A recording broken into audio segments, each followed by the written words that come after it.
Hello chess fans, this is Rick from Chess to Impress with number 7 in the series Resigning in a Winning Position. Two Hungarian Grandmasters played this game in Budapest, the capital of Hungary, in 1955. György Negyesy was white and Negyesy-Honfi was black. White was also a chess Olympiad gold medalist and the founder of the Hungarian Correspondence Chess Federation. Let's have a look at the game. d4, knight f6, c4, g6, knight c3, and d5, the Grunfeld Indian defense. Bishop f4, which is one of the lines, bishop g7, e3, black castled, c takes, knight takes, knight takes, queen takes, and now white can win a pawn. Bishop takes c7. It's a theoretical line, white wins a pawn, black has compensation. Nothing strange happened here. Knight c6, knight e2, bishop g4, f3, and here on the 10th move, the most common move is rook ac8, attacking the bishop. Then the main line is knight c3, hitting the queen, queen e6, and bishop f4. And black still has compensation for the pawn. But Honfi played here bishop h5, an unusual move, but playable. Knight c3, hitting the queen, queen e6, and now queen e2. The e3 pawn was attacked by black, so white defends it with his queen. Now g2, g4 is the threat, winning the bishop on h5, so Honfi plays g5, giving his bishop a square. Castling queenside from white, and rook ac8 hitting the bishop. Bishop went back to g3 and knight b4. Black is still a pawn down but has an attack for the sacrificed pawn. Many pieces are looking at the white king. The knight, the rook, the queen, and after bishop to g6, also the bishop will be looking at the king. Queen takes a2 is a threat here because the knight is pinned. Hence white unpins the knight and plays king b1. Rook fd8, centralizing the rook and bringing a trick in the position, which white does not see. White plays bishop f2, and he missed black's tactic. What he should have played instead of bishop f2 is e4, giving the pawn back. For example, rook takes, bishop takes, and then queen d2, and white is just keeping it all together.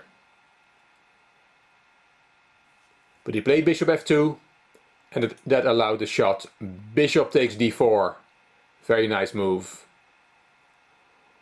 If you take that piece, then there is bishop g6 check, and white is in big trouble. If you go to a1, then there is knight c2 check, and white has to give his queen. He cannot really play king b1, because then knight takes d4 is check, and that costs you the queen as well. So this is not playable for white. And if instead of going to a1 you go to c1 with the king, then there is queen takes a2, and also here black has a winning attack. So very nice move, bishop takes d4, you cannot take that bishop, and Negyesy played the best move, e4. And now that's very interesting. Honfi took on f2 here. Bit of a strange move, but he must have thought he had a winning attack, and he just played a variation he saw. The best move here is bishop takes c3, and then the variation goes as follows: rook takes check, rook takes, b takes, knight takes a2. You cannot take that knight. If you do, there is rook d1 check, and black wins. Best move after knight takes a2 is queen c2, and black has the better position. He's a pawn up, and white's king is very unsafe. Instead of bishop takes c3, Honfi took on f2 with that bishop, and Negyesy took on d8 in between, check, rook takes back, and queen takes f2. And here Honfi must have seen the win, based on the fact that the knight on c3 is overworked. It has to cover both a2 and d1.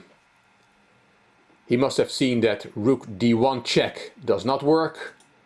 The knight takes, and then you can take the pawn, but after king c1 there is no follow-up of the attack. But then Honfi must have noticed that the other way around it does work, taking on a2 first. And now the king cannot go to c1, because then it gets checkmated. Queen a1 check, knight b1 only move, queen takes, king takes, and rook d1 checkmate.